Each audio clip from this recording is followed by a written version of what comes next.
Pour moi, c'était une occasion à ne pas manquer. C'est historique que ce congrès se tienne en France. Et puis, ce qui m'a frappé quand je suis arrivé tout de suite, c'est le choc visuel. L'exposition des semblables avec ces superbes photos de choses qui se ressemblent dans le monde vivant. Puis, j'ai été frappé par l'atmosphère de discussion, les objets qui étaient présentés avec fierté.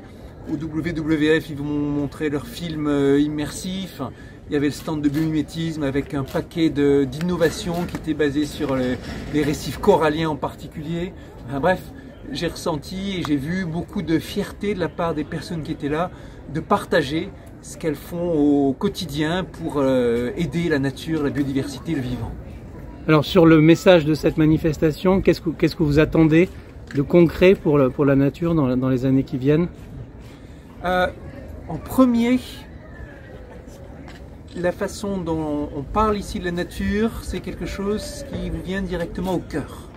Ce qui vous frappe quand vous arrivez ici, ce ne sont pas des chiffres, des statistiques ou des mesures pragmatiques, c'est de la beauté visuelle, c'est un émerveillement qui est partagé par tout le monde et c'est comme ça. Je veux dire, si l'humanité ne réacquiert pas l'amour de la nature, les choses ne se feront pas. C'est pas parce qu'on raisonne froidement ou logiquement qu'on sauve la nature. On devrait, parce que sans la nature, on va juste tous crever. Mais avant tout, l'action, elle se fera par les sentiments. Ça, c'est le premier message. Le deuxième, qui est très prégnant, c'est cette idée d'extrême urgence qui revient partout. Et d'omniprésence de l'attaque et de la dégradation des conditions du vivant.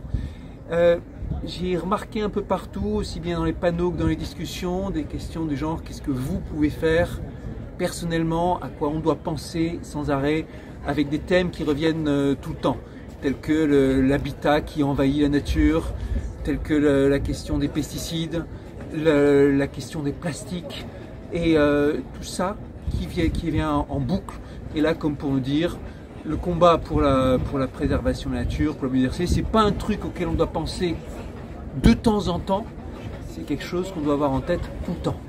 Quand on mange, dans la façon de s'alimenter, quand on choisit l'endroit où on va vivre, si on est un élu local, dans les arbitrages qu'on prend et ainsi de suite.